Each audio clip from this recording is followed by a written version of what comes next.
This is the BiggerPockets Podcast, show 477.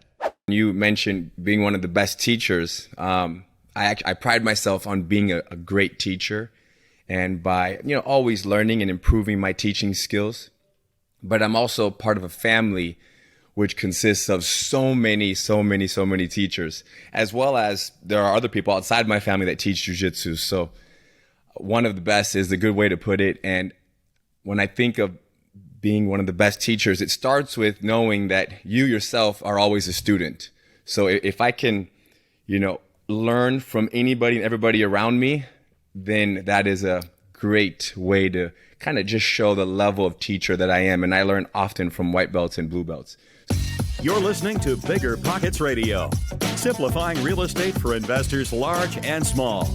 If you're here looking to learn about real estate investing without all the hype, you're in the right place. Stay tuned and be sure to join the millions of others who have benefited from BiggerPockets.com, your home for real estate investing online. What's going on, everybody? This is the BiggerPockets Podcast, and I am your host today, David Green. Brandon's actually taking the day off, so he will be joining me later. But for today's show, we've got a gem for you. Today, I'm going to be interviewing Ryron Gracie, one of the top jiu-jitsu practitioners and teachers in the entire world that comes from the family that basically invented the sport or combat of Brazilian Jiu-Jitsu. Now, Ryron has been involved in this, obviously, since he was a tiny child and has committed his life to the mastery of both the principles and the execution of Jiu-Jitsu. And we get to dive into his brain and get a feel for how he approaches the world, what Jiu-Jitsu has taught him about how to handle conflict as well as confidence, and a ton of great things. But before we get into the show, let's hear today's quick tip. Today's quick tip is Ryron and I discuss how important a community is to making progress when things are hard or uncomfortable. A big component why he has been successful with his family teaching jiu-jitsu is that it has a strong community and family component to it. Everything that you go to and start when you're not good at it is hard. That's just a fact. But when you're going through hard things with other people, especially when there are people that make it easier for you, you are way more likely to be successful. Now, Ryron has incorporated that philosophy into his family's academies where they teach people, and BiggerPockets has done the same things. What we have here is actually a community of more than 2 million members. So what I'm getting at, don't waste your time and isolate yourself from 2 million other people that are trying to accomplish the same things as you. We should all be learning from each other. Get yourself tapped into the collective knowledge by going to networking events, getting into the forums, using BiggerPockets networking feature to find people that live near you and reaching out to them to see if they'd like to meet up and talk about real estate. Learn from what other people are doing and share what you are doing. Oftentimes they say that you learn 90% of what you teach. So teaching other people within the BP community where you've had success is sure to make you even better at what you do. Don't ignore the collective or the community, and you will find that your success will be ramping up. Okay, for those who don't know who Ryron is, he is Elio Gracie's grandson and the eldest son of Orion Gracie, being part of the third generation of Brazilian Jiu-Jitsu's most illustrious family, the Gracies. A recognizable figure within the jiu-jitsu community, Ryron Gracie became also a familiar face among mixed martial artists or MMA fans after a series of web episodes named The Gracie Breakdown, where Ryron and his brother Henry Gracie go over techniques utilized in UFC events. If you are in any way interested in combat sports or self-defense or really just any form of analysis, I highly recommend that you follow them on social media and you listen to them break things down. They are clearly at the top of their game and really the top of their really area of expertise when it comes to understanding and analyzing why something worked and why it didn't work. They're also, frankly, great communicators. I follow both Ryron and his brother Henner myself just to listen to them talk so I can be better when it comes to talking for you guys within this community. Ryron is also an instructor at the Gracie Academy and part of the owners of GracieUniversity.com, where you can learn about Brazilian Jiu-Jitsu from home with your friends if you don't have an academy near you. Now, today's show is freaking awesome, but I do want to let you guys know Ryron is not a real estate investing expert. He's not really even a huge real estate investor, as he has a couple properties. What we talk about today is the mindset of being successful particularly within the sport of jiu-jitsu. Now, there's a lot of ways this relates to real estate, and this is one of the reasons that Brandon and I have gotten into it, is because the skills that we're building in jiu-jitsu are making us better business owners and better investors. One of the big pieces we talk about is how to have uncomfortable conversations regarding difficult feelings and emotions. We call it emotional Brazilian Jiu-Jitsu, where Ryron talks about why he feels uncomfortable having certain conversations, and he lets that tell him something about himself, what he's hiding, what things happened in his childhood that made him that way, so that he can take more control over having the life that he wants to have. We also talk about how important it is to be the owner of your own success. Man, guys, this is so important. The agents who join my team that do well always walk in here saying, I'm going to be successful, and David is a resource to help me. It's the same way with real estate investing. If you make up your mind you're going to be a real estate investor, you will love the resource that BiggerPockets provide. If you're looking to BiggerPockets to have the responsibility of getting you into something that you haven't committed to, you're going to be in trouble. So we have a great conversation about how you can take ownership of the results you want. We also talk about the frank, candid conversation that have about avoiding making difficult decisions because you're coming from a place of lack. Really, when you're unconfident in life or in any decision that you have to make, that lack of confidence or you not feeling good about yourself leaves you open to being controlled by other people or controlled by the overall environment. And that people that face discomfort and get through it develop a confidence that leaves them impervious to making poor decisions based on coming from a place of lack and needing to prove yourself to the world. I really thought that was great. And then by far, today's guest is on par with some of the greats that we've interviewed on the show, but is definitely a little bit different than our traditional guests. So I loved our conversation. I think you guys are going to love it too. All right, without further ado, let's bring in Ryron. Mr. Ryron Gracie, welcome to the BiggerPockets podcast. How you doing this morning? Thank you. I'm feeling good. I just did a little bit of jiu-jitsu, so that starts my day off very nicely. I am stoked. So everybody, we have one of... or I guess it depends who you ask. It's probably hard to gauge who is the best and what definition we're using for best. But we have one of the most influential and best teachers and practitioners of Brazilian Jiu-Jitsu in the world with us today. A fascinating person who understands mastery, humility, commitment, really everything that goes into being successful at whatever you want to do in life with us. And we are honored to be able to sort of pick your brain and get a feel for what makes you tick here on. So I'm super excited. For those who have not heard of jiu-jitsu or maybe have heard the words but don't understand what people are talking about, could you give us a brief definition of what that means? Yes, I can go into that for sure. But real quick first, when you mentioned being one of the best teachers, I pride myself on being a great teacher and by always learning and improving my teaching skills. But I'm also part of a family which consists of so many teachers, as well as there are other people outside my family that teach jiu-jitsu. So one of the best is a good way to put it. And when I think of being one of the best teachers, it starts with knowing that you yourself are always a student. So if I can, learn from anybody and everybody around me, then that is a great way to kind of just show the level of teacher that I am. And I learn often from white belts and blue belts. So as for what jiu-jitsu is a form of self-defense. It's a martial art that from Japan, it reached my family in Brazil. And my grandfather, Ryron Gracie, and his brother, Carlos Gracie, as well as his other brothers, they were exposed to jiu-jitsu many years ago, early 1900s. And my grandfather was a very frail kid, like 14, 13 years old. He was not somebody who was very much into sports. He used to have fainting spells and, sports was not for him. But his brother started learning jiu-jitsu from a Japanese man in Brazil. And then eventually my grandfather started watching and learning as well. And it really clicked for him, right? Being the small guy that he was, jiu-jitsu clicked for him. It made sense, but it clicked partially because he gave himself the freedom and the permission to make small changes in this art. And then as my grandfather really dove into this and started making these small modifications and really making it to work for himself, this very light, weak man, he continues to teach jiu-jitsu throughout Brazil and becomes very recognized in Brazil for it. He would fight other martial artists to prove the effectiveness of jiu-jitsu against others. Of course, started having children, his children. My father grew up in this world as well as my uncles. And in 1980, I want to say 1979, my father came to Brazil. My father came from Brazil in 1979 to America, right here, Los Angeles, where I am right now, where I live, and started teaching this martial art out of his garage, kind of just hanging out with friends on the front lawn, playing jiu-jitsu. And I was born in 1981, and years after that, 10, 12 years after that, this jiu-jitsu was it was growing so much out of my father's garage, and he's teaching this art of self-defense.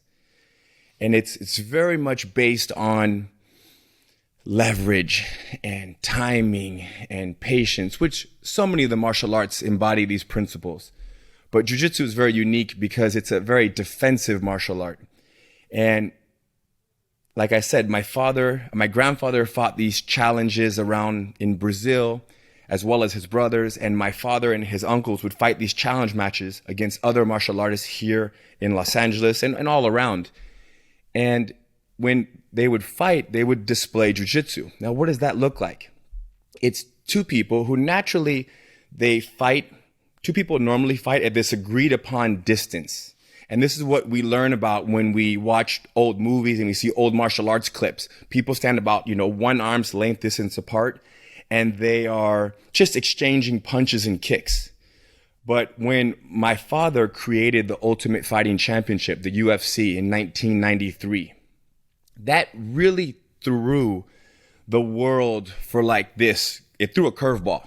Everybody all of a sudden said, what? Hold on, this isn't fighting. And why is that? Because jiu-jitsu teaches us to stay outside of the striking range. We call it a green zone. And then you want to pass through the red zone, which is the striking range where someone can hit you. You can also hit them, but they can hit you. And you want to move into the next green zone, which is where you can actually grab a hold of the person's body, potentially off balance them, take them to the ground. And now you've pretty much taken the fight into like a whole new world. And when the fight is taken to the ground, all of a sudden you have someone who doesn't understand anything about anything. They never lay down other than to go to sleep. And now we've put them on the ground, and it's the art of managing distance, of controlling this person, of staying very close, allowing them to exhaust their energy while they're trying to punch you and headlock you and who knows, eye gouge, whatever it may be. And we're surviving. So jiu-jitsu is an art of survival, taking the person away from their element where they can get lucky when they're standing up, bring them to the ground. As they burn energy, they essentially defeat themselves. And this is what happened in UFC number 1, number 2, these early UFC fights. That's the curveball that was thrown to the world. People watching this said, wow, how is this jiu-jitsu representative? And at the time, it was Royce, my father's younger brother, my uncle, who would take these guys to the ground, and then 2 minutes later, 12 minutes, 15 minutes later, he would be submitting them. So very much, shocked the world that that's not how fighting goes down. But now here we are years later, and everybody now agrees that how a fight ends up going, that there are no rules to how a fight may end up. It may end up on the ground in an armbar. It may end up standing. It may end up, against a car, getting your head punched into a car door. Who knows? But it can for sure end up on the ground. Yeah, I would probably say in my experience in law enforcement, almost every single one ended up on the ground. And that was with us not wanting it to be on the ground. And it's still, whether it's from fatigue or just the mix and tumble of how everything goes. And when, the UFC was new, your uncle was showing people there's actually a way to fight on the ground that nobody else had practiced. And here, there's several things that I really, really like about Brazilian Jiu-Jitsu and its genesis, why it was created, that really applies to people who want to build wealth. The first would be your grandfather was, as you said, more of a frail, weak person. He was not going to win at somebody else's game. He did not have the same opportunity and skills that those people had. Many people in America are in the same position, where they are not born into a wealthy family. They are not born into an area that has a lot of opportunity. they don't have the same ways to win at the game the way that most of corporate America works. And rather than just saying, well, I guess I'll never be athletic or I'll never fight, he took what was available and he tweaked it to make it work for him. That's like you said, that's when leverage became a bigger thing. Energy efficiency became a bigger thing because he wasn't going to overpower the other person and sort of cheat his way through what was going on, which, to be frank, is always a temptation. That's always the easier road. I'm a bigger guy. When I go roll, I'm always fighting myself, wanting to just throw them all over the place. And so it forced him to be disciplined. And then out of that was born this better technique. I mean, there's no way around it. Big people can use it too, and it's better than the way that they were doing it before. And this is really what became Brazilian Jiu-Jitsu. So the first piece I love about your family story was that it was born from a place of maybe lack, where he was coming from behind what his brothers were able to do, and he didn't let that have him quit. And then what you saw when the UFC started was someone who was smaller than everybody else and not competing the same way they were, just slicing through everybody. There was no one that was able to beat Tronco Hoist. And everyone was just scratching their heads. What the hell how is that happening? Because he understood a way of combat that they didn't understand. It was this: people had been doing, like what you said, standing there and trading blows forever, and whoever traded the better blow was the one who won. And that makes me think of the people who think, all right, go to school, go to college, get a corporate job, work your corporate job, get into the corporate world, exchange blows with the person in the cubicle next to you, try to do better, build up your 401k, and then someday retire at 60 years old, and then you can finally enjoy life. And what your family did was said, no, we're not going to stand here and get punched in the head and hope we can punch you in the head more, which is very close to what we see happening with real estate. People can build wealth through real estate that isn't the traditional way. Have you noticed something similar with the mindset you've developed from studying jiu-jitsu, and then how that has you interact with the corporate world or wealth building? Well, what I'm thinking right now, as you just said this real quick, is that, my family didn't quite have a choice in the matter. It's not like my uncles or my grandfather said, yeah, you know what? We're not going to go the route that everybody's been going, which is to punch people in the head and, rely strictly on our hands. We're going to go this route of technique and, efficiency and taking the fight to the ground. That's all they ever knew. That's all now, of course, my grandfather being a very frail man, it caused him to be resourceful and to figure out a way to build his confidence through the martial arts. But people today, the person, my Uncle Hoist, for example, when he fought in the UFC in the early 90s, he's not very impressive. He's impressive because he's doing impressive technique and impressive jiu-jitsu. But the person that is most impressive is the person that's been studying striking for 14 years, since they're 14 years old, 15 years old, and now they're close to 30, and they say, you know what, I'm 30 years old. I'm going to change. I'm going to do something different. And I'm going to start learning how to fight, how to take the fight to the ground, how to manage distance, the way this art of jiu-jitsu is teaching us. And that's the difficult jump to make. So now when you're talking about people in the real estate world who are, some people out there have proven that there are ways to approach real estate that might be, let's just say, a little different from what was traditionally accepted. And I'm not a real estate specialist by any means, but when you see, for example, if I see you, David, doing something that is working very well for you, it's easy for me to look at that and say, man, but I've never done that before. I've never done that art. So I'm not going to do it because that's not what I know. What I know is this art. I know the art of, who knows, of boxing. You're doing jiu-jitsu over there with how you're doing real estate, for example.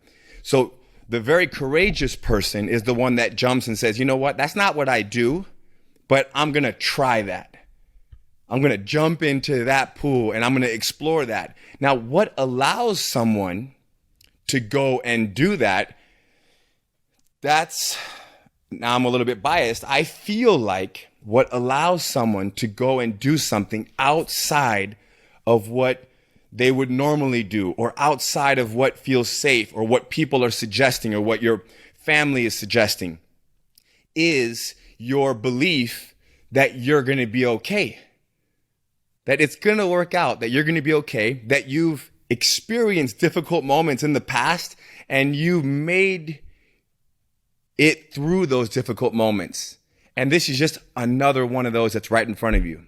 That's so good, because I think that's how most of us make decisions in life, is we look back at what we've done before and we built confidence by going through something tough and realizing that even though it didn't feel good in the moment, there was sort of a faith that's forced to be developed when you get through that initial, this is really hard, and then you start to see the results come on the other side. And I think jiu-jitsu is, I mean, to be frank, it's becoming so popular and so talked about. It's very close to just turning into a meme that everyone can use jiu-jitsu to relate to everything. So I try to be careful not to use it too much. It's one of those things like CrossFit, where people that do CrossFit they talk about CrossFit when you're not even asking, right? But there's a reason why it's so relatable, because there's this scale that you see. You first go and you think you're better than you are, and you quickly learn you're not that good.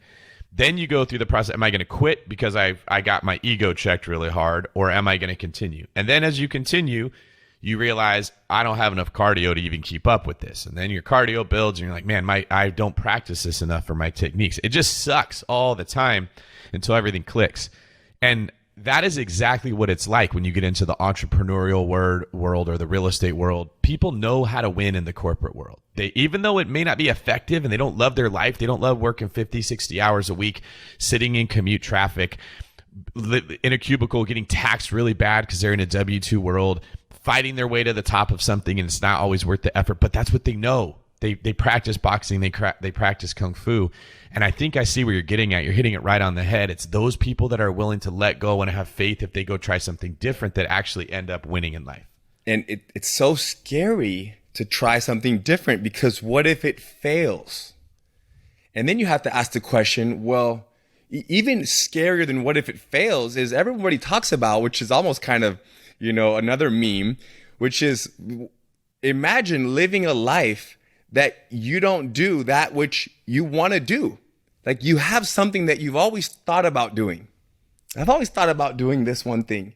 And then before you know it, you're 40, then you're 60, then you're 90, and then you're dead. And you never did what you always thought about doing, it was something was pulling you in that direction, and you don't do it. And this happens for, I imagine, in the world of real estate, in terms of someone making an investment here or there. I want to own X, Y, and Z properties and have these investment properties.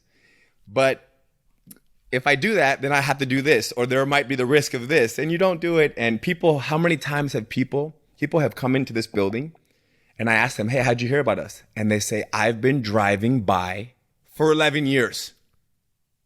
Now, I'm so glad that after 11 years, at 57 years old, they walked in the building.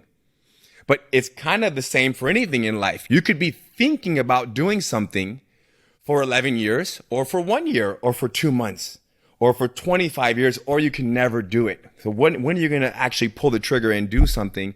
And that is a very powerful skill to have in life, to pull the trigger. And I also need to work on it. So I'm glad we're having this discussion right now. Yeah, that's really why I was so stoked about getting you on the show. Because, I mean, there's many reasons, and probably more than we could ever talk about in our hour here. But you watch the people who come in, and everyone, for the most part, I'm sure feels the same. They're nervous, they're scared, they don't want you to see that they're scared.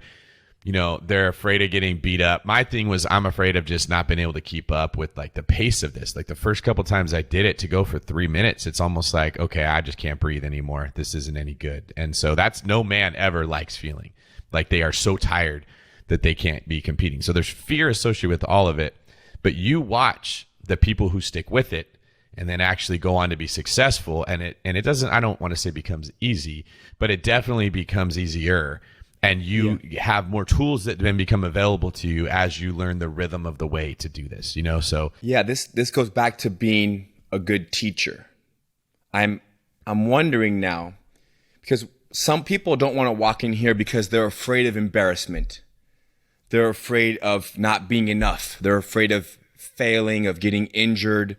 They have this idea of how manly they are. They don't want to be humbled.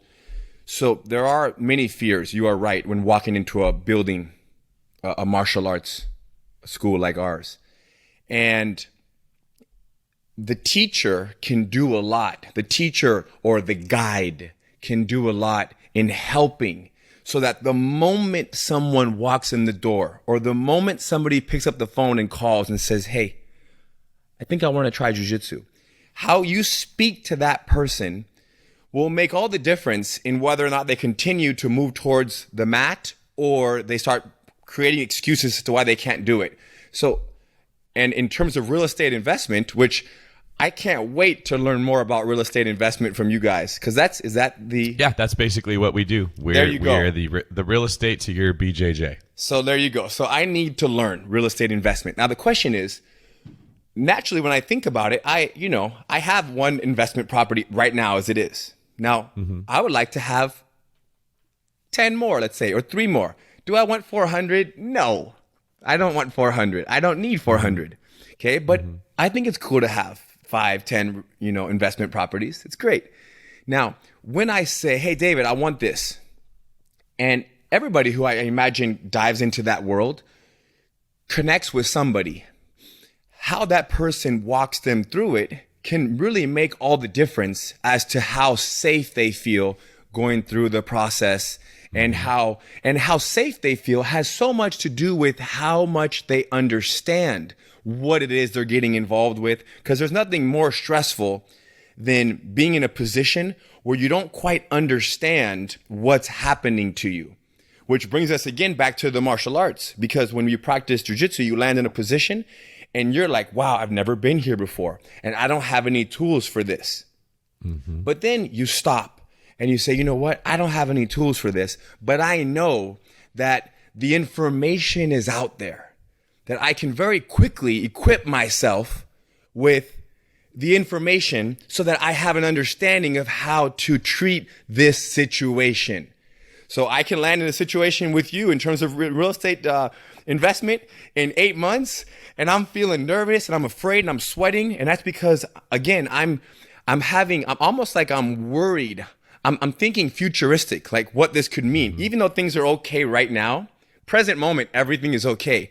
But the fact that my property might, I might lose the property, or the value might be lost, or the bad things that can happen around real estate investment, their possibility gets me stressed out, which therefore keeps me from talking to you, my guide, and saying, hey, what's the deal right here? This is happening. I'm feeling this.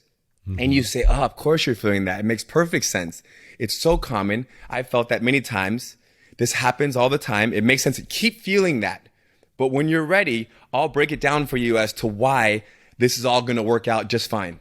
And the emotional experience that I've found both with jiu-jitsu and when I was a new real estate investor are almost identical. So before you buy your first property, you're worried about things like, what do I do when the toilet breaks at 2:00 in the morning and the tenant calls me? How do I collect my rent? How do I find out what rent I should charge? There's all these questions that seem insurmountable, and they make you feel helpless. And so that stops most people from going forward. Now, for the person in my position who's done this for a while, I know that mountain that you think you're looking at is less than a molehill.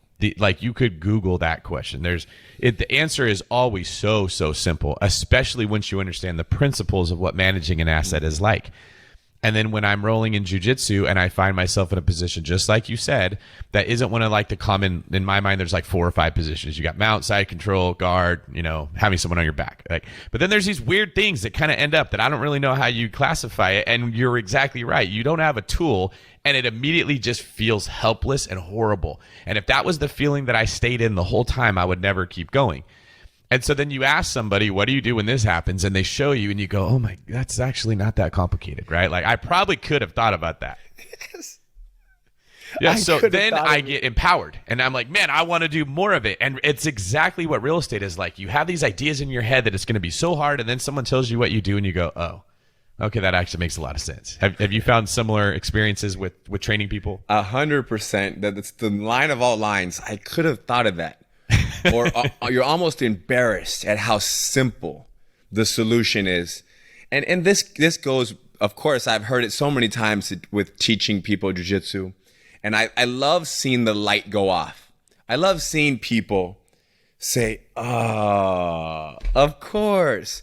And you know what's interesting is that over time, the student who asks questions, they ask 10, 50, 100 questions, they start to realize the formula that I'm using to answer questions.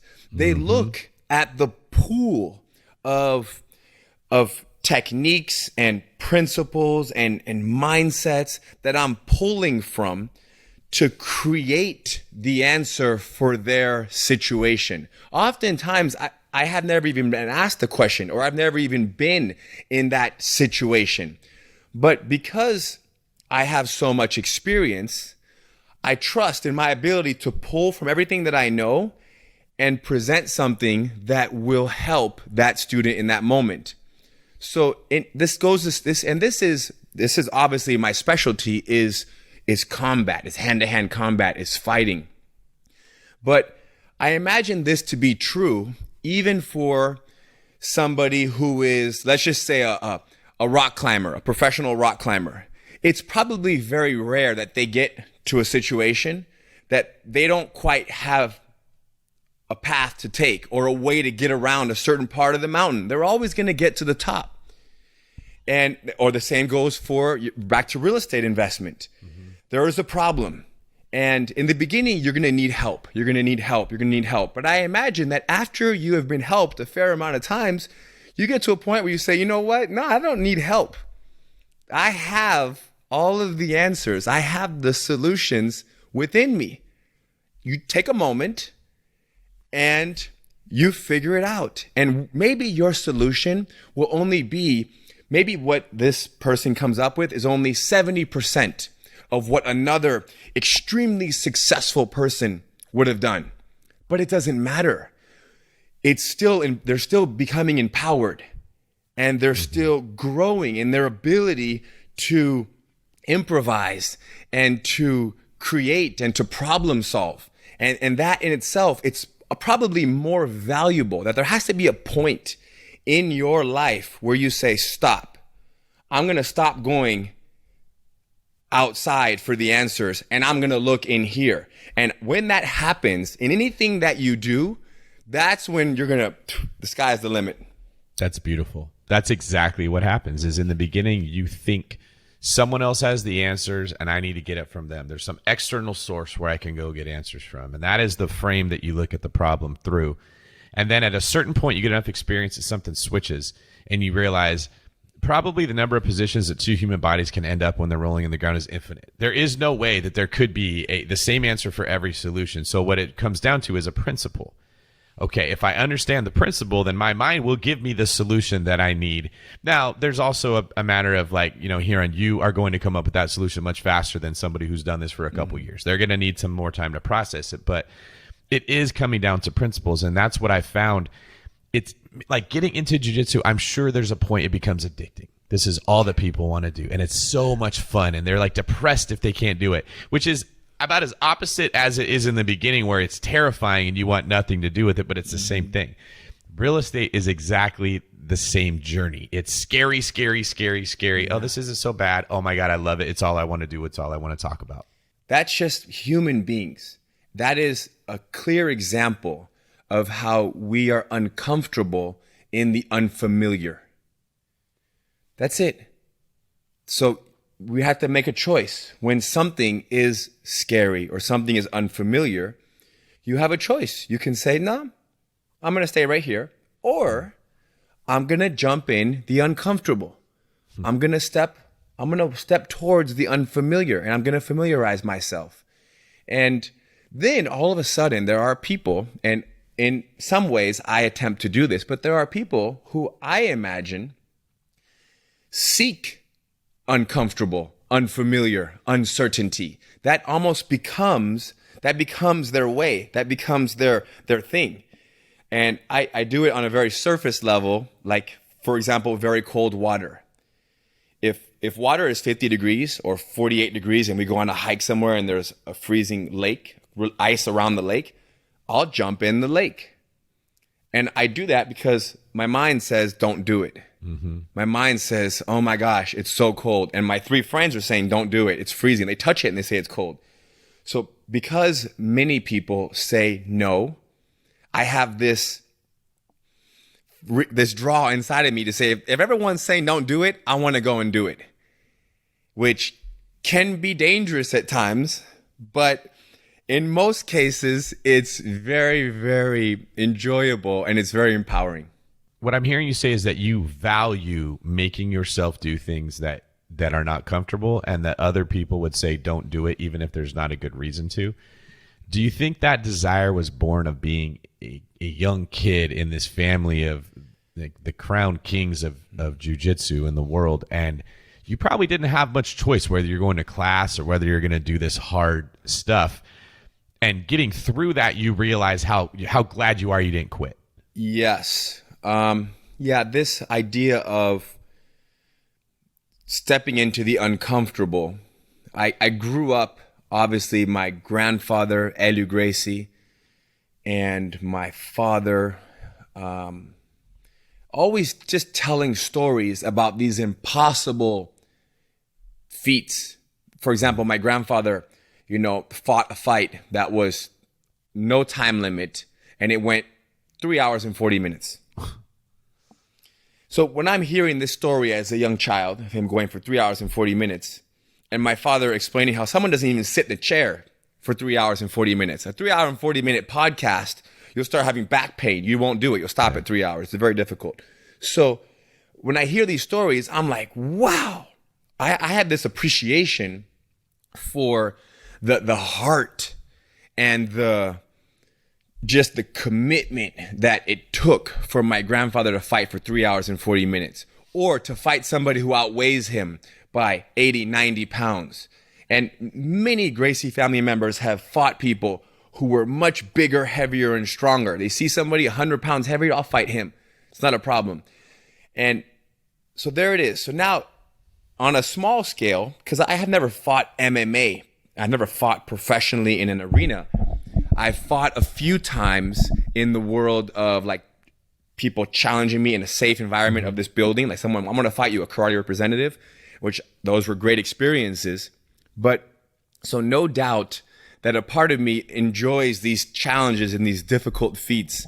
Growing up as a child, jiu-jitsu was everything. Every day we're going to jiu-jitsu, maybe 3-4 days a week. We had our normal kids classes, and I resisted it a lot. I didn't want to go. I was like, no, I didn't want to go, because at that young age, I was comparing myself to other kids, and I would not necessarily be the best in the room sometimes. And I had this expectation that I needed to be the best because my family was a bunch of warriors and fighters.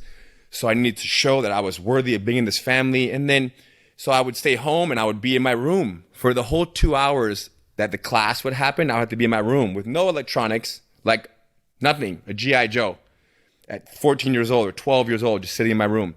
So, and then eventually at 16, 17, it hit. And I started getting very heavy into jiu-jitsu and teaching a lot more. But going back to what you mentioned about, I'm so grateful as to how I was semi-forced to do jiu-jitsu. And today, the fact that I feel, and this brings me to something that my grandfather always said. He said, Hidon, there are 3 powers in the universe. In terms of, and I wouldn't say the universe, I would say just in the world, because the universe, there are more powers beyond us we could ever imagine. But the power that exists in the world, there's the power of money, the power of the media, and the physical power. So if you have all the money in the world, you're very powerful. If you have the media in your corner, if you own Viacom or whatever, you're very media, influential. Very powerful, very influential. And if you have the physical means to overcome and overpower anybody and defeat anybody and to fight someone and to win the fight, that in itself has a power. And even to defend yourself. Mm-hmm. Someone could be worth $700, $10 billion, but he at the same time doesn't have the confidence if he's in a parking lot and someone spits on him and says, hey, give me your car keys. All of a sudden, his world is crumbling inside. So the power, the currency that I have from knowing that I can defend myself in a physical situation, that I have the confidence to communicate to somebody in a very de-escalatory manner. If I'm verbally attacked, I have the confidence to speak to somebody and to kind of verbally de-escalate the situation. And if anything happens, if they happen to cross the line, I can defend myself. That confidence allows me to step out into the world in a different way. Mm-hmm. And the same goes for doing something very kind of scary or challenging. If somebody says, hey, try this, and I try it and I fail and I look like a fool, it's okay because I failed at that. But there's a confidence that exists inside of me that is still right there. It's in my corner. Now, let me tell you this, that confidence of being able to defend yourself comes even second to the confidence and the belief that just you alone, even without the martial arts, you are a very, very special, powerful, amazing human being. And you, David, and myself, I am no more special than you are on this planet. We're all here just playing the game of life. And it's easy for me to sometimes think that because I'm a black belt and because, I can beat you up, that I'm greater than you. But it's not the case. That's my ego. That's my insecurity reminding myself or trying to tell myself that I'm better than others, than many, than most. So, but going back to the confidence that I can defend myself helps in so many areas, to the point where I've been offered marijuana. I've been offered drugs. Or alcohol. And I don't drink alcohol. If you drink alcohol, that's great. We can still be friends. You're amazing. It's just not for me. So when somebody offers me a beer and I say, oh, no, thank you, there's no pressure. When somebody offers me a cupcake and I say, no, thanks, I don't want to eat a random cupcake, I don't feel guilty for saying no to somebody. So this confidence that was almost drilled into me by way of me learning how to fight and defend myself is priceless. And today, the big balance for me today is to just really keep in mind that we're all equal in the eyes of the universe. We're all equal. We're all amazing people. Obviously, some have more influence than others in the world. Some might help more people than others. Some might have a charity that helps, 10,000 people, gives food and here and there. But really, when I look at a human being today, is a feeling of almost like you're my brother, you're my sister, we're on the same team, even though I have no idea who you are, and I'm just living and enjoying my life. So back to the challenges, back to the difficult times. Do you feel yourself, are you someone that embraces difficulty and challenge and struggle? I think I avoid it when my environment is soft and easy. And I think when my environment becomes harsh, I all of a sudden value that edge that you get from. And that's something about myself I don't like, that I can't just stick to that principle the same all the time. So like when I was in law enforcement and I worked in the jails, we would have violent inmates that would come in there. And I had like an experience with somebody who trained, and I did not train, but I was bigger than them, as I just thought that's all it would take. And I couldn't control them, and they were controlling me until someone got there. And it was a horrible feeling. All I could think about was, what if people weren't coming? And so that lit this fire in me that I was working out every day before I went in there. And I'm watching videos. And I remember that like in the academy, we were doing it's called sustained resistance, which is basically like the worst 20 minutes of your entire life, where they just gas you out as much as they can, then make you fight forever. And the person did something where, I was on top of them simulating punches, and they threw their leg over my head. And I was like, are you an idiot? Like, what are you doing? And then the next thing you know, my arms locked. And I was like, I didn't even know that was bad, that someone could put their leg over. What else don't I know? And that lit this thing where I was waking up every day and running and working out and studying the defensive tactics, because my environment made it valuable for me to do that. Yeah. Then I got away from it, and I got into a world where I'm leading people, and I'm selling real estate, and I'm a business person. And so I stopped valuing that other type of thing. Yeah, it's almost, I've heard that, it takes a nightmare for someone to wake up. So that's good. Something's got to happen. and I've seen many cases of this, right? Someone who I know, who knows someone, their mother, gets cancer. And now the whole family's eating vegetables and juicing. It changes the whole family. Right. So, I guess that's part of life. Things happen and we gather information from an experience and we say, okay, now that we know this is possible, how can we, go forward from here? What do we want to equip ourselves with?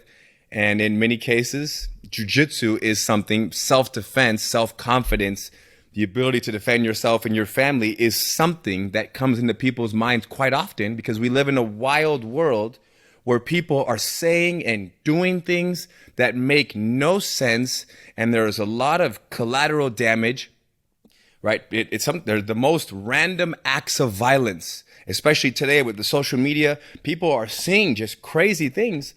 So I can imagine, and we are seeing it more than ever, that people are making steps towards working on themselves in terms of their physical safety. And even it's also psychological, emotional, your ability to defend yourself physically spills over into other areas of your life. And I guess real estate investment or investments of any sort is another way of taking care of yourself, because you never know what the world's going to throw at you. 10 years from now, 20 years from now, we don't know what's going to happen. So what can we do to create a certain comfort around ourselves so that we can enjoy lives? And maybe having a couple investments, whether that's in real estate or whether it's in stocks, who knows? But the point is that investing somewhere and having some kind of a cushion in terms of money, I think most people would agree is necessary. Now, do they have the confidence to step out and do it, or the knowledge or the path? We don't know. And that's for people like yourself to educate the world on that. And the same goes for learning self-defense. And now, no matter where you are or who you are, like we have a huge platform for teaching jiu-jitsu online. It's gracieuniversity.com. And we've gotten a lot of heat from people saying, yeah, you shouldn't be teaching the martial arts online. And the reason why is because it's never been done before. 20 years ago, 15 years ago, 30 years ago, there was no when did the internet even start? People weren't teaching online 40 years ago. You had to travel from who knows where to learn from the master. But now we're teaching online. And is it replacing in-person classes? No. But when you have thousands and thousands of people who don't have a school near them, but at the same time, they do have 2 or 3 friends that they can meet with in the garage, why not have an online class that is laid out for you literally the most introductory level technique all the way to the most advanced, with everything kind of thought out, protecting the students, helping them work together and build each other. So we're in a time right now where, if you ask me, it's about better understanding yourself, but at the same time, it's also creating a certain protection around yourself, which, like I just said, financial, physical, relational. It's good to have friends and family around you, people that you care and love. To have those people nearby, that's as important as having money to eat, is having friends and family and loved ones around you. To be candid, I think part of the reason that you and I are both very passionate about the things that we teach is that, like, for instance, I've seen somebody can come spit in your face, talk trash, disrespect you, poke you in the chest with their finger. Most human beings would be controlled by that person. They would match the energy that they're being given, and they would get pulled into what that other person wanted, which was a way to, vent whatever anger they're having, feel more powerful about themselves by getting into a fight and hopefully winning. But the person who ends up in the situation being poked in the chest they weren't looking for a fight that day. They got pulled into a fight. And someone like you, that just isn't going to happen. You're not going to fight unless you decide that that's the best bet. You're not going to be taken advantage of. And I notice with wealth building, it would be almost impossible for someone to pull me into some scam, one of those like pyramid scheme type of situations, because I know the principles of wealth building. I know what works and what doesn't work. I know what a good decision looks like versus a bad. So immediately I spot that there's no way that would work, and this is ridiculous, and I know the motivation of the person doing it. So I'm safe. I don't have to go get into these bad business deals and figure out the hard way, just like you wouldn't have to get into a fight. And that's one of the reasons I really encourage people to get out of their comfort zone and get into this world, because you here on walking around in a bad neighborhood are way more comfortable than someone who isn't familiar with this, that doesn't know. It's kind of like, you ever meet someone that grew up never around dogs? Yeah. And they can't tell when the dog is actually happy or mad. They're just scared of all dogs, right? And when you're familiar with dogs, you're like, what? It's wagging its tail and it's licking your leg. What are you worried about? But they can't really see the difference. Is that something that you've noticed as well? Well, it's the comfort, right? So Yes. you are comfortable in your business that you exist in right now. So when someone comes with a deal that's kind of a little bit shady, you don't jump on it, because there's not this void inside of you, this discomfort, and also this feeling of not enoughness. Yes. And this, maybe there's not the financial struggle where somebody else. I'm not as tempted to make that bad decision because I'm not in a place of lack. There you go. Now, same goes for a street fight. Someone goes in everyday life. If I'm in the street and I see someone who is just a random person gets their chest poked and says, "Hey, you're an idiot. Get out of here." And you see someone's chest get poked. If that person doesn't feel like they are enough, doesn't feel in their own skin, you know what, man, I'm a little bit overweight. I don't have, the living situation that I want to have. I just lost my girlfriend, whatever it may be. I'm not feeling enough. Then that's an opportunity for them to show that they're enough. Yes. Now, the part of them that's going to want to show that they're enough is the part of them that we don't even really want to come out and to speak, because they're going to show that they're enough by saying, "Hey, you don't talk to me like that. Get out of my face," and yelling back. And they're going to try to be big and be more and be powerful. So those that are not powerful, those that feel, like you said, that lack and that have that insecurity, they want to flex. Now, that is one path someone can take. Or they can take the path of kind of cowering and then going home and, oh my gosh, and they call their friend. "I can't believe someone said this to me. Oh my gosh." And they tell 10 friends over the next hour of how someone poked their chest and called them an idiot. And they have a hard time eating and they have an upset stomach, but they didn't say anything to the person. Yep. That just makes the lack worse. Correct. So either A, you overcompensate, or B, you basically put yourself in a hole and you cower. So when you have jiu-jitsu, or when you have the comfort and the knowledge that you have in terms of your business dealings, when I have jiu-jitsu, it's happened to me a few times, but it hasn't happened that's not true. Yeah, I've been pushed. My chest, the guy pushes my chest and says, "Hey, F you, man. Get out of my face." In a party, in a restaurant kind of bar area. And my immediate response is, hey, man, I'm so sorry for inconveniencing you, but not from a place of fear, from a place of, wow, this person right here, they're going through something. And it's from a place almost of peace. And I have my hands in somewhat of a ready position. I'm talking with my hands up. And if at any moment they want to punch me, it's okay. We're going to dance. And if my words of saying, "Hey, I apologize. Sorry for inconveniencing you. I'm going to move out of the way. And man, enjoy your day. I made a mistake. I shouldn't have been standing here." And I move away and it ends it, that's great. It can end both ways, no problem. But the point is, it's true. I will not get pulled in to this battle, especially in the physical, in the verbal The verbal is huge. How often are people verbally disrespected? I can't remember the last time I was verbally disrespected.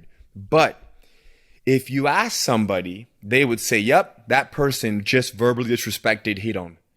So I did not feel disrespected because I allow myself to kind of almost go to a different frequency of that person. And I accept, and I acknowledge, and I accept that they're having a hard time. There's pain right there. And they're throwing the pain in my direction. And I don't want, sometimes it can be someone that I know. It can be a loved one. It could be a friend, family. So I don't want to completely ignore it, but I want to be careful not to be too caught up into it, because that's not going to be helping anybody. Yeah, it just amplifies that combative energy when you go throw the same thing back. And it's very difficult, I found, for anyone to fight when they're not mad. I mean, you got to be trained to be able to fight when you're not angry. You do it all the time. That's the thing, though. Now you have to ask, when I think about jiu-jitsu, the idea of fighting when you're not mad.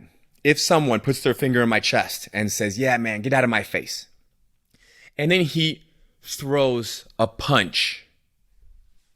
And I cover myself and I tackle him to the ground. And now I'm controlling him on the ground. Am I fighting him? I mean, depends how you define fighting, but it doesn't sound like it. He hasn't been hurt. There you go. He hasn't been hurt. That's a good way to define fighting. People are not hurting each other. He's trying to hurt me, so he may be fighting me. He's fighting, but you're not fighting him. Yes, but I'm not fighting. Okay? And this goes the same for, I always tell this funny story that if you, for example, let's say you're in a restaurant and you see me fighting a 70-year-old lady who's in the restaurant who happened to, I stepped on her foot as I walked by her booth and she yelled at me. And when she had my face and put her finger in my face. And let's just say that I needed to take her down to the ground. And I control this 75-year-old, 80-year-old woman on the ground. If you see that happening, you don't even have to call the police. You don't have to call the manager. You don't have to take a picture, video, get up. You don't have to do anything. You can just keep enjoying your meal, because she is in very, very good hands. I'm not fighting her. And this is exactly why Jiu-Jitsu is one of the most beautiful and most powerful martial arts in the world, because we can defend ourselves and the person that we happen to get into a verbal or even worse, a physical altercation with. You need to have, are you married? No. You're not married. But when you get married, or if you have a girlfriend, or your if you get into a relationship and if I start fighting your partner, your loved one, you can just chill out and say, oh, it's okay. Hiron's fighting my partner. It's no problem, because I'm not going to do anything beyond what's necessary. And what's necessary against a situation of an unskilled person is so little. And isn't that what life's all about, right? It's just doing what's necessary. Figure out how little you need to do to solve any given situation and do it. And when it comes to fighting, when somebody throws a punch at me, I need to do so little to avoid the punch and keep from being punched with follow striking attempts, and just control the person. And then after 2.5 minutes, I can say, hey, here we are. Is everything okay? I can see you're having a hard day. I can see I made you angry, and I'm ready to get up and get out of here and be done with this. Can I let go of you? Can we go home?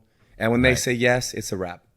So I think that's what I was getting at. You can bring somebody's energy down to where they don't even want to fight because they're not angry anymore. And what I really want people to take out of why we are interviewing you specifically about this mindset is not everybody listening is worried about getting in a fight. Maybe they live in a world where it just doesn't happen often. Now, I would tell you, You may have lived in that world a long time. That doesn't mean it's going to stay that way. Huron and your brother Henry just put a really good video on their Instagram about a person who got into a traffic collision, a small one with somebody, and that person just brought the fight to them. They didn't really get a chance not to fight. But even if that isn't what you're worried about, when you're in a place of lack, you are easily controlled by outside forces. Okay, if you feel like you're not strong enough, someone can talk you into a fight.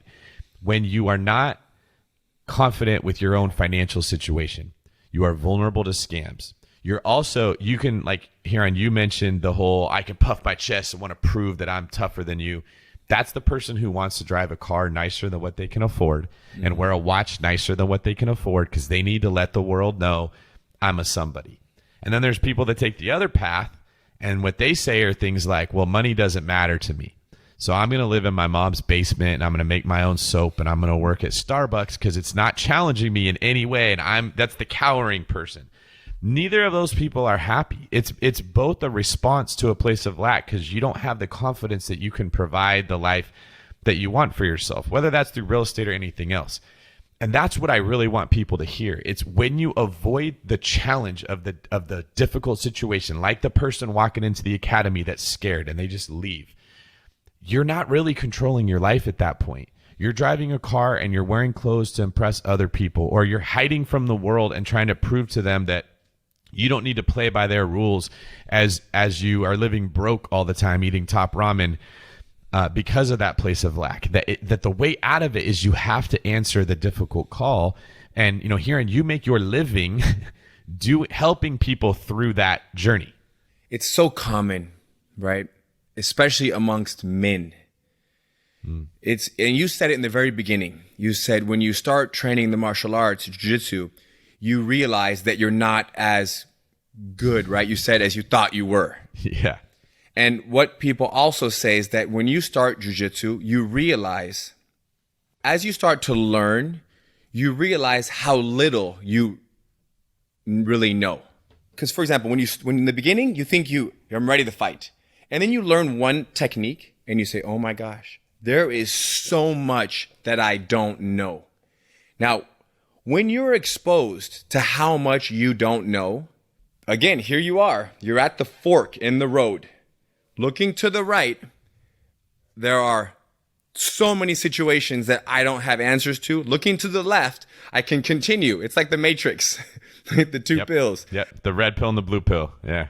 Continue living in a world where I just, like you said, go to Starbucks, get up in the morning, Starbucks, go back home, I sleep in the basement. You can continue in that world, or you can say, you know what?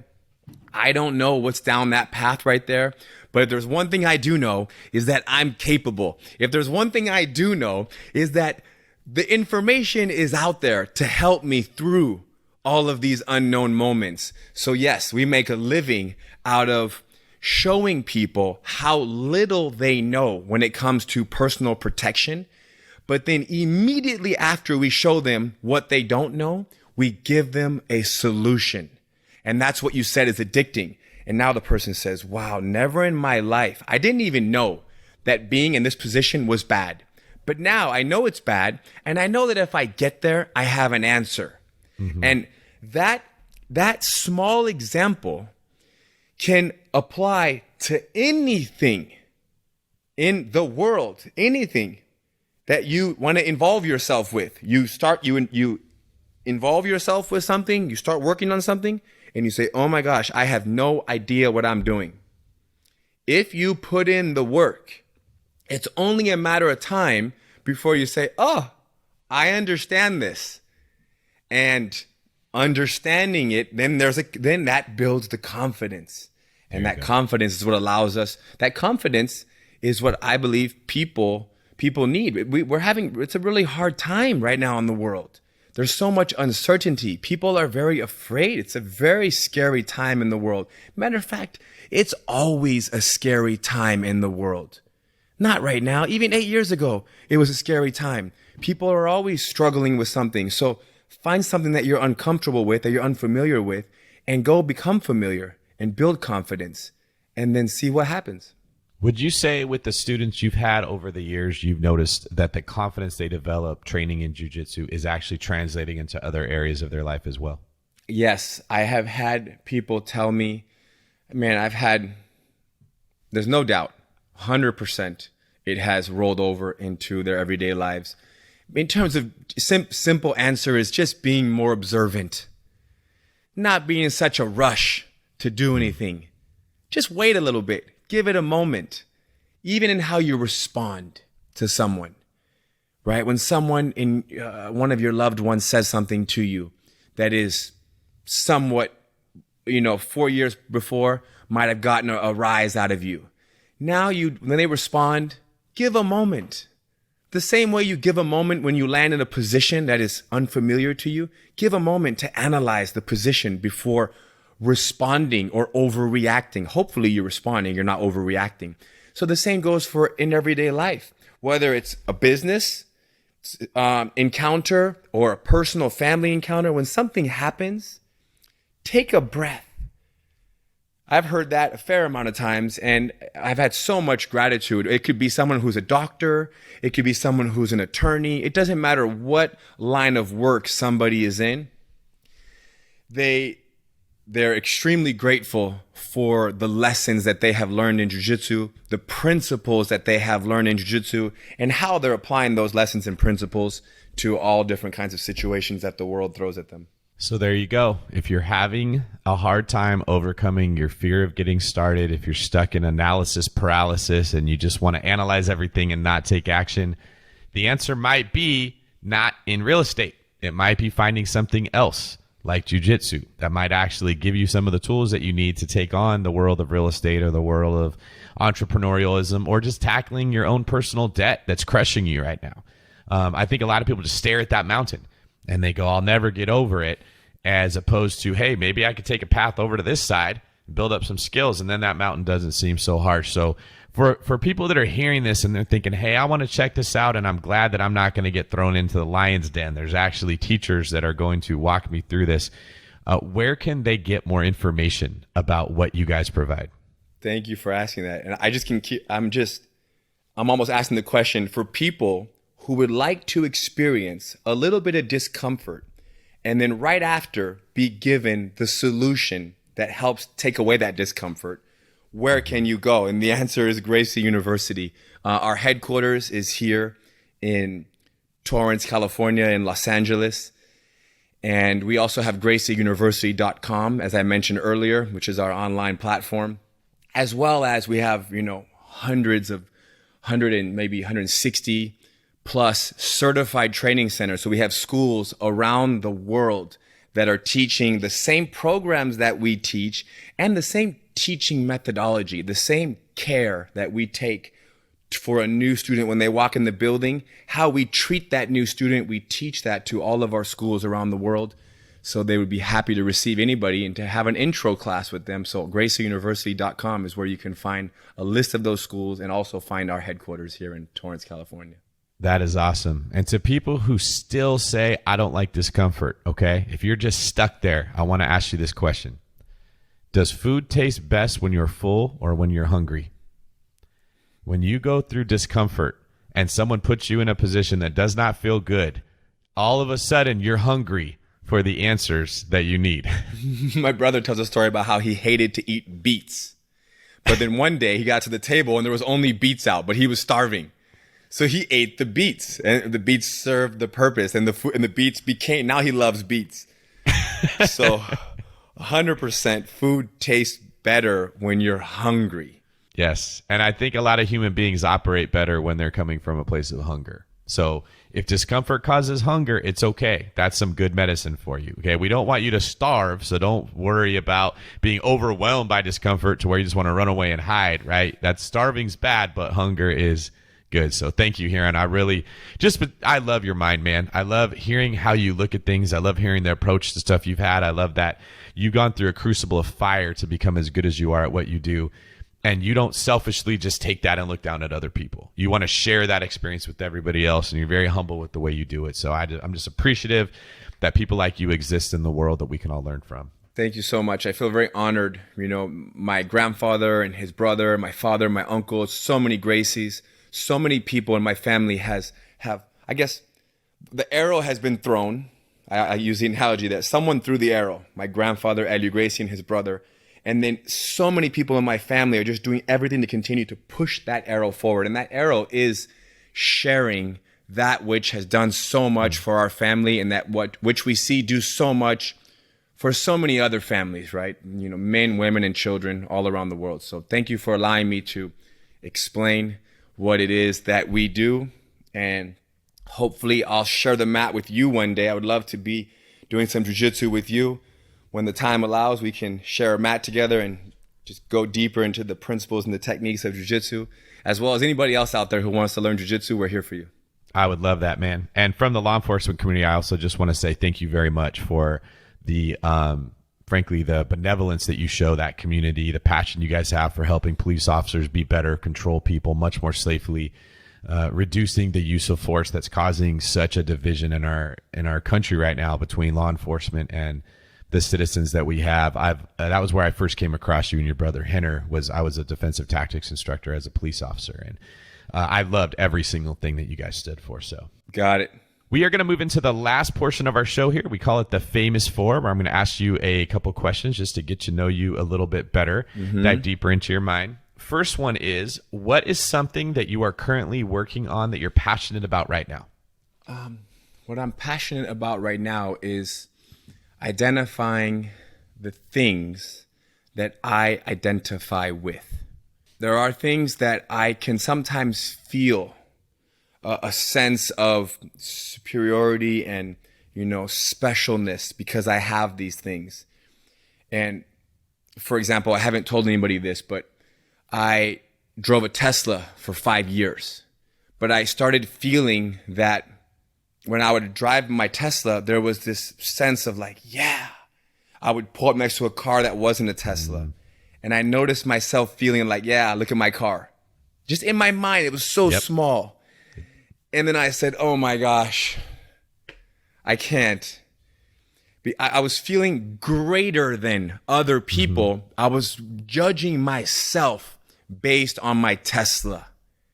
And I am not better because I have a Tesla. I am fortunate that I have a life that allowed me to get a Tesla. So then I got rid of it. And now I don't drive a Tesla anymore. So it's been very, very enjoyable noticing the things that I look at and I say, wow, look at what I have. Like my wife, for example. There's the extreme, like, my wife is beautiful. And I'm so proud of my wife. It's my property. So now there's this feeling of like, hey, if she wants to travel for 3 weeks to, you know, who knows where, to be with her friends on a trip, there's this like, okay, you go and do it. I don't need you here always around me. I need to let go of these things that I have somewhat built my identity around, which is very scary because a huge identity of mine is jiu-jitsu. So what that means is I'm going to have to stop doing jiu-jitsu, which is crazy. I'm not going to stop forever, but I'm going to release jiu-jitsu at some phase of my life. I have to release it so that I can come to terms that I am not jiu-jitsu and I am way beyond it. You're creating discomfort in your own life to be a better version of you. And it's funny to hear you say that thought about, you would never actually say to somebody, I have a Tesla. But just the thought in the back of your mind that you could see this weakness starting to creep in and you knew you had to cut it off right there. I struggle with that all the time. It's one of the reasons I drive a Camry. I don't like the way I feel when I drive a nice car. And music can do that to me sometimes. Certain music can just create this like wavelength in my brain where I start thinking I'm cool. And then I just lose myself. It's like you just get caught up in this wave that takes you. And so that's great advice for people to listen to that little voice, because I think a lot of really bad decisions get made from the wave carrying you so far that you couldn't stop yourself, where if you'd have stopped it in the beginning. I think that the Tesla's not a problem, but believing that I am, without the Tesla, I am less. Yes, I'm less. That's where I was like, oh, shoot. Yeah. If let me check this. I need to test this. So I need to get rid of it and now see how I feel. And okay, I feel okay. I'm still me. Now, if I get a Tesla again one day, who knows? But the point is that I don't need a Tesla to exist, to be me. I can drive a car that everybody drives. Everyone drives Tesla these days, the though, right? Tesla test. Test the Tesla. Yeah. That's good. Okay, next question. Do you have a favorite business book? Or maybe just a favorite personal development book? Right now, I'm very much enjoying, which I think it is a business book, business communication. I'm really enjoying Nonviolent Communication. I've been listening to it a lot, Nonviolent Communication, and I would say, yeah, that's my favorite book right now. Because what's my favorite book is my favorite book in the moment. Who wrote Nonviolent Communication? I think it's Marshall Rosenberg, Marshall something. Okay. Word on the street is that you don't own a TV. Is that true? I did not own a TV for many years because my children, I didn't want them watching TV. Marshall Rosenberg, Nonviolent Communication. There it is. So I didn't want my kids watching TV because I felt like they needed to just find a way to be creative and kind of self-soothe and entertain themselves. And I like to read them books a lot. I was never really a big book reader. I started more, like I have like 7 or 8 books that I'm cycling through right now on Audible, no TV. But I would say about a year ago when COVID, 6 months before COVID, I got a TV. 6 months before COVID, someone gifted me their used TV. So now I'm back on it. The kids watch TV on the weekends. It's very rare they don't watch anything on a weekday. Okay, outside of jiu-jitsu, what are some of your hobbies? The ocean. I like cold plunging. I like riding bikes. Man, I like hiking. I like going for walks. I like outdoors. I love the outdoors. The thing is, I enjoy everything. I enjoy playing soccer with friends on the beach. So when you say hobby, I feel like you're asking for something that I do somewhat regularly. And for me, that would be, riding bicycles, or I enjoy yoga. I do yoga. Kundalini yoga on the beach. And I like cold plunging.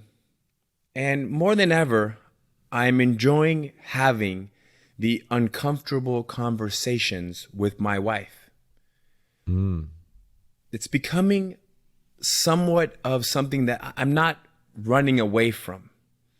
I turned off all social media January 4th or 5th. I erased all the apps on my phone. They're still there. You can still find me.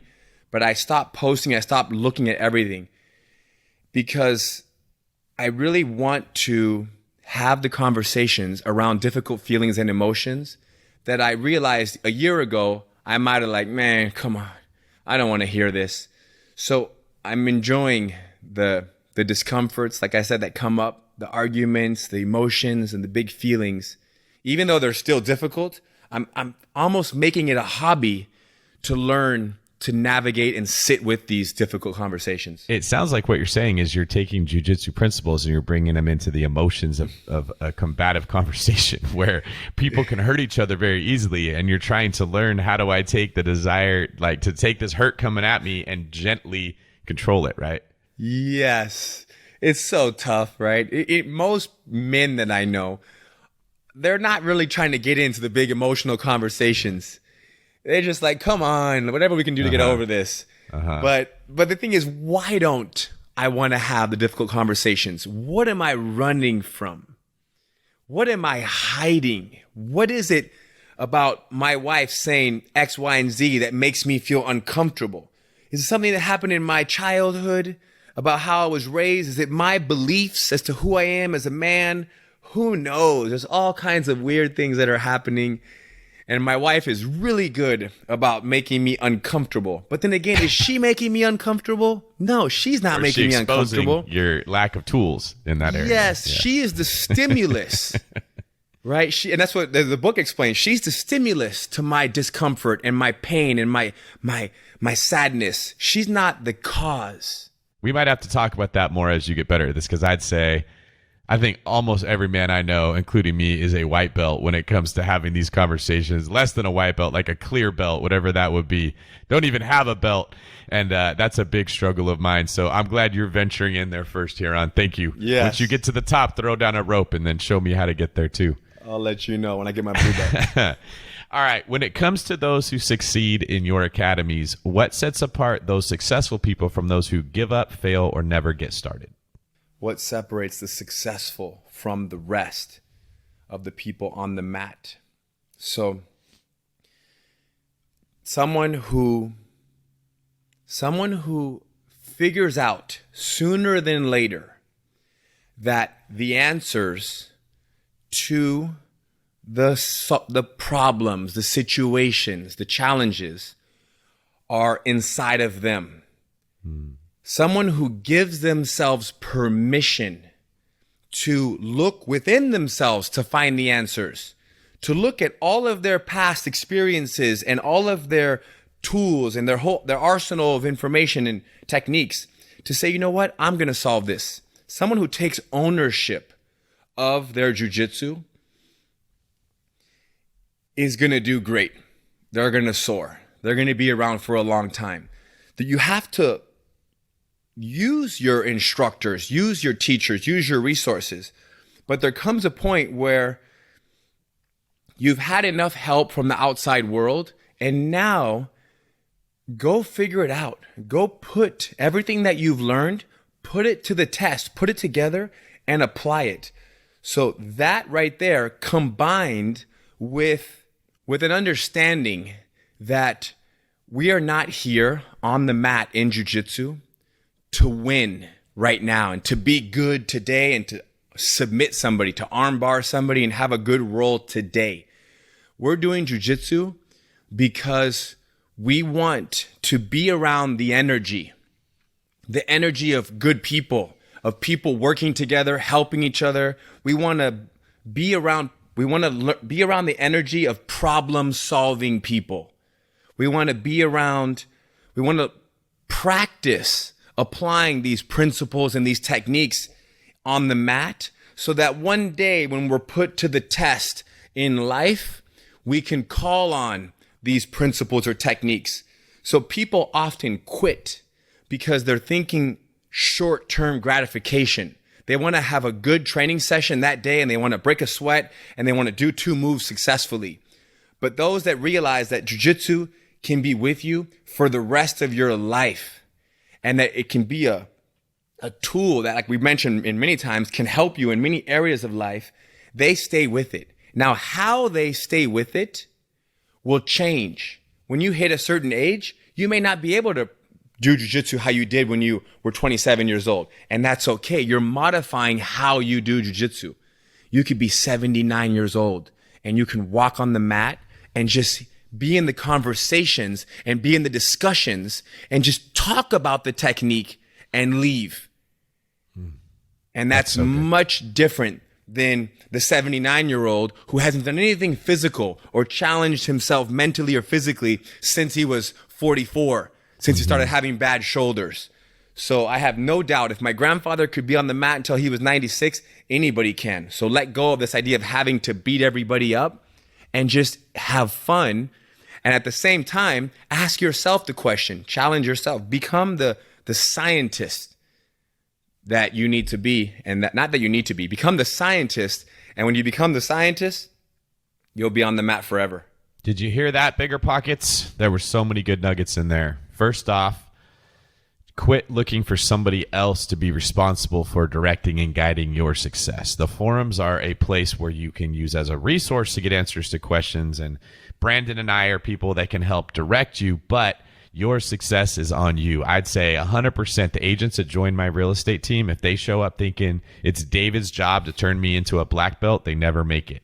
If they come in here saying, I need to be a great realtor, and they're hungry, man, the food I give them nourishes them, and and they take off. And then I also love that you said that jiu-jitsu changes as your body changes, just like wealth building changes as you grow.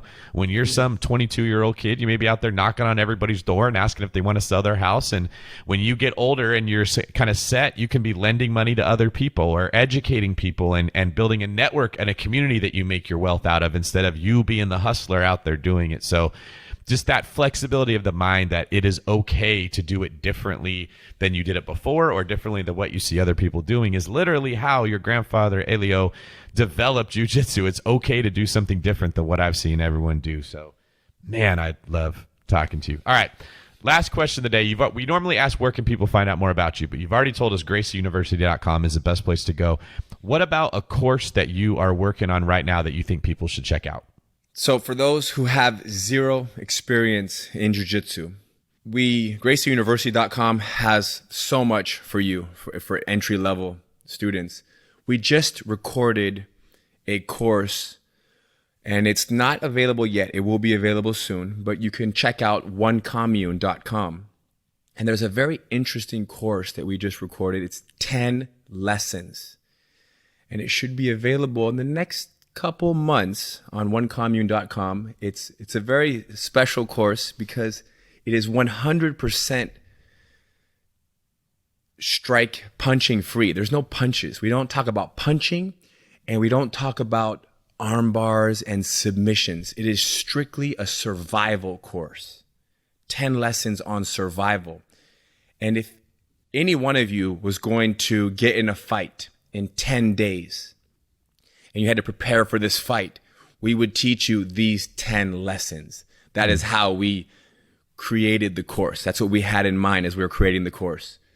So maybe some of you will enjoy that course when the time comes. Man, we do the same thing here at BiggerPockets. We're always thinking about how do we reach these people? How do we get these ones that are feeling this feeling or struggling with this thing or having this problem? So I'm going to start telling people that BiggerPockets is the BJJ of real estate.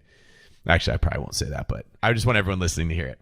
All right, my man, thank you very much. We went a little overtime, and I really appreciate your time. I appreciate your patience with us and sharing your resources. Any last words before we get out of here? No, I appreciate it. Thanks for having me, and I look forward to seeing you on the mat. All right. Thank you, brother. All the best. You're listening to BiggerPockets Radio, simplifying real estate for investors large and small. If you're here looking to learn about real estate investing without all the hype, you're in the right place.